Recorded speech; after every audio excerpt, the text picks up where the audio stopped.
Before we get started, make sure you hit that subscribe button, then turn that notification button on right now.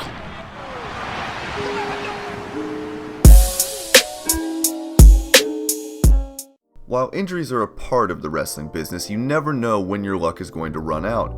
Every wrestler that steps inside the ring understands the risk involved, and they know that they might not come out the same way. If you make it in the big leagues, the hectic schedule, performing almost every day, will leave your body battered and bruised, and you have to know how to take care of yourself to avoid any catastrophe inside the ring, saying that even the best have succumbed to the injury bug. While wrestlers more often than not return to active competition, there are certain injuries that cannot be shrugged off. Careers have ended in the ring, and there have been a few instances when the outcome was much worse than just a broken limb. My name is John, and in this video we take a look at 10 wrestlers whose careers were over due to an injury in the early 2000s and what they've been up to since. The saying, "everything happens for a reason," is probably the most appropriate for Chris Nowinski's case, who is recognized by the WWE as the youngest hardcore champ ever.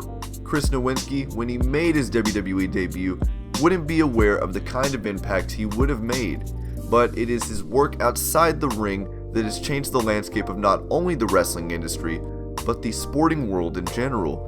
Nowinski was forced to retire from WWE after suffering from post-concussion syndrome in 2003, and that was when Chris decided to dedicate his life to studying brain injuries and create awareness about brain trauma and CTE. He was instrumental in the founding of the Concussion Legacy Foundation, which does extensive research on brain injuries in sports and works closely with athletes to diagnose concussions and raise awareness about CTE.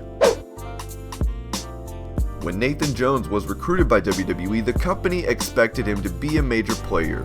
Given his stature and frame, Nathan was expected to be a dominant force and was teamed up with The Undertaker relatively early in his career, and was also given a major spot on the WrestleMania 19 card.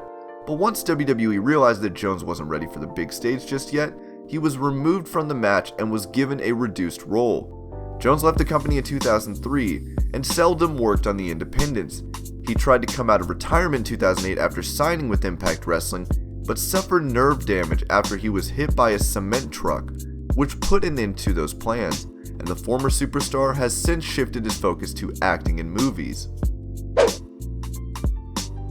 Adam Bomb worked with WWE before jumping ship to WCW, and was with the organization until it folded in 2001. Adam was a part of Chronic, the tag team, along with Bryan Adams, and the duo won the World Tag titles during their run in WCW.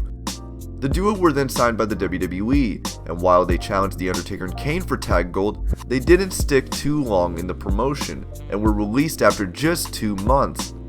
Bomb and his partner then worked the independents and later competed in All Japan Pro Wrestling. However, both Bomb and Adams retired in 2003 due to injuries, and Adam was later named part of a class action lawsuit against the WWE, with multiple former wrestlers alleging that they had suffered traumatic brain injuries while working for the company, and that WWE hid the risk of injury from them. Adam Bomb has since fallen off the radar, and other than making a couple of podcast appearances, largely stays out of the public eye.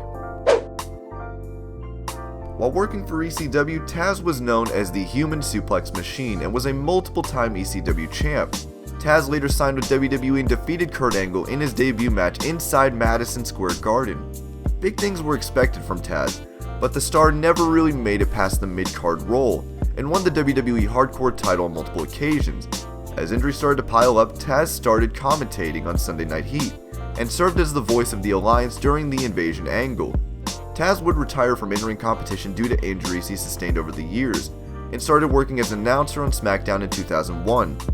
Tazz would leave WWE in 2009 and go to Impact Wrestling, and worked there for 6 years. Currently, Tazz hosts his own radio show called The Tazz Show on CBS Sports Radio. Hayabusa is considered to be by many the greatest high-flying wrestler in the history of the business, at a time when pro wrestlers were happy with the status quo, mainly sticking to chain and technical wrestling. This wrestler revolutionized the business with his high-flying style and became an icon in Japan and Mexico. He would go on to become one of the greatest junior heavyweights in Japanese wrestling, and was considered to be one of the greatest pro wrestlers of all time. However, in 2001, Hayabusa attempted a moonsault which went terribly wrong, as he fell on his head and neck, which left him paralyzed. He inspired numerous professional wrestlers including the likes of Neville, Chris Jericho, and Kalisto, and regained the use of his legs in 2015, when he was able to walk with a cane. Sadly, the legend passed away a year later due to cerebral hemorrhage. Perry Saturn, along with Malenko Benoit and Guerrero, were seen as the future of pro wrestling and jumped ships from WCW to WWE in 2000. He would win the European and hardcore titles in WWE before being relegated to a jobber position because of his outburst during a match on WWE Metal, when he legitimately attacked an enhancement talent. Saturn would injure his ACL in 2002 and was let go by the company that same year. While he wrestled for a couple of years on the independent scene, he had to retire from the business because of his injuries. In 2004, Saturn was involved in an unfortunate incident where he tried to save a woman from being raped, but was shot twice. Saturn's life spiraled out of control afterwards as the superstar got addicted to meth and was homeless for a couple of years. He is currently struggling to make ends meet and is suffering from traumatic brain injury. The former European champion is undergoing neurological care and is on the verge of being homeless once again.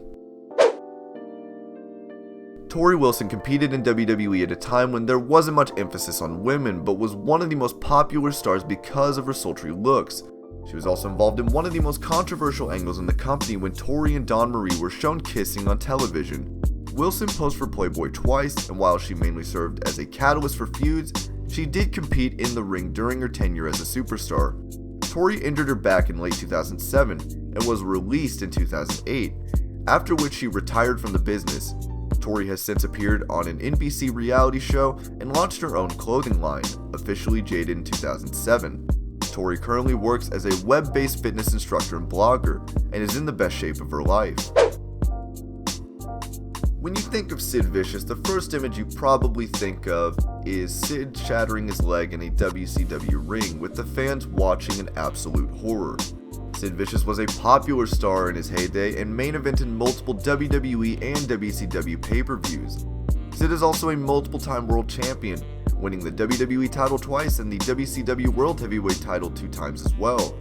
Sid is often credited as being one of the best big men in the business, and had the tools to become a top contender in every organization he worked for. Sid left the WWE in '97 to undergo neck surgery, and later signed up with WCW in '99. After an eventful 2 years, in 2001 Sid challenged Steiner, Jared, and Animal in a fatal 4-way match for the world title. During the course of the bout, he snapped his leg in half. While Sid has competed a few times on the indies, that was all she wrote for the superstar as far as his wrestling career was concerned. Sid came out of retirement to wrestle a few matches on the independent scene and wrestled his final match late last year, this time retiring for good. Speaking about unfortunate injuries, there is no doubt in anyone's mind that while Bret Hart's career was winding down in WCW, he still had it in him to go for another couple of years. Hart left WWE in '97 after the infamous Montreal Screwjob incident and won multiple world titles in WCW. While Bret wasn't used properly by the management in WCW, he was still a big star, and as the new millennium rolled around, Bret was still competing for the WCW world title. However, during his match with Bill Goldberg, Goldberg's mule kick left Bret unconscious, as the Canadian superstar had to retire from in-ring competition due to post-concussion syndrome in 2000, and was released by WCW in October of that year. After his wrestling career ended, Bret buried the hatchet with Vince McMahon in the WWE, and he started his own podcast titled The Sharpshooter Show. Steve Austin is considered by many to be the greatest pro wrestler to ever step inside a ring, and rightfully so. Austin spearheaded WWE's dominance over WCW during the Attitude Era and became one of the greatest superstars in the history of the business. The rivalry between Austin and McMahon really forced the company to the front of the line during the Monday Night Wars, and WWE never gave away their advantage. In the late 90s, Austin would break his neck in his match with Owen Hart for the Intercontinental title, but somehow managed to finish the match. While Austin returned to in-ring competition a few months later, his injury haunted him for the rest of his career. And in the early 2000s, Austin was forced to retire from WWE. Since then, Austin has made sporadic appearances and has also landed major roles in movies. Austin also hosts his own reality competition show, Broken Skull Challenge, and has his own podcast, The Steve Austin Show. Austin's time away from wrestling has done him a world of good, and he has refused to return to in-ring competition since his retirement. And these are 10 wrestlers whose careers were over due to injury in the early 2000s. I hope you're all having an amazing day. Thank you so much for watching Wrestling Hub, and I will see you later with more wrestling videos.